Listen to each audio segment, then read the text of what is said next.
কাকে দেবেন? উঁচু করে বাড়িয়েছেন সরাসরি গোলকিপার কাশেমের হাতে।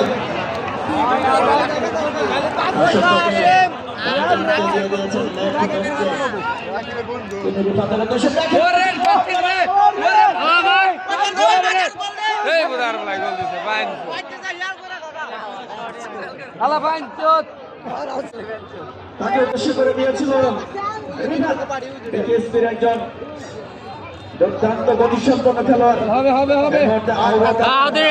আবারও আক্রমণে বার্থার পায় বল।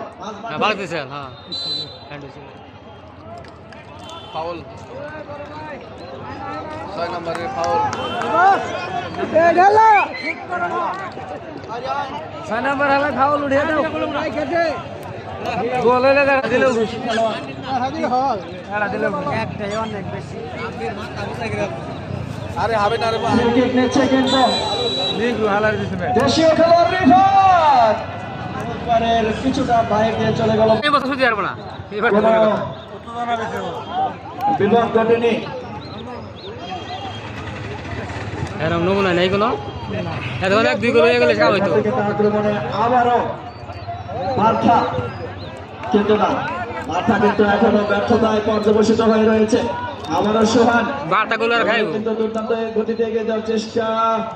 সৌরভ দিয়ে দিয়েছেন অনেক গোষ্ঠে, পাশাপাশি এলাকার খেলোয়াড়, একই জেলার খেলোয়াড়, একই দেশের খেলোয়াড়, সেই মারুফ আবারও কিন্তু এ যাত্রায় কিন্তু ফুল পাঁচ ইমন বল করে নিয়েছে বল মাঠের বাইরে জয়েন। আবারও মারুফ দুর্দান্ত শট, গোলকিপার কাশেম সহজে বলটিকে গ্রিপ করে নিয়েছে।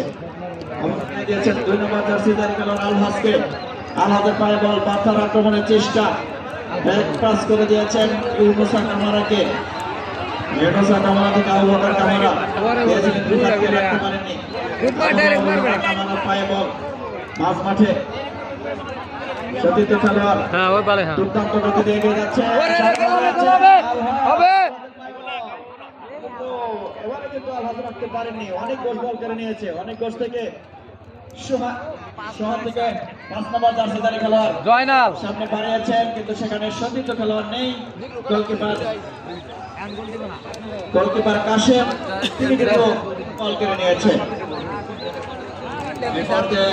আবু বকর কামারার পায়ে বল, নিজেদের সীমানায় দেখে নিচ্ছেন কাকে দেবেন। দিয়েছেন ইমামকে, রক্ষণভাগ থেকে কিছু মাঠে উঠে এসছে। গোল করতে হবে, গোল পরিশোধ করতে হবে। 3টি গোল হজম হয়েছে।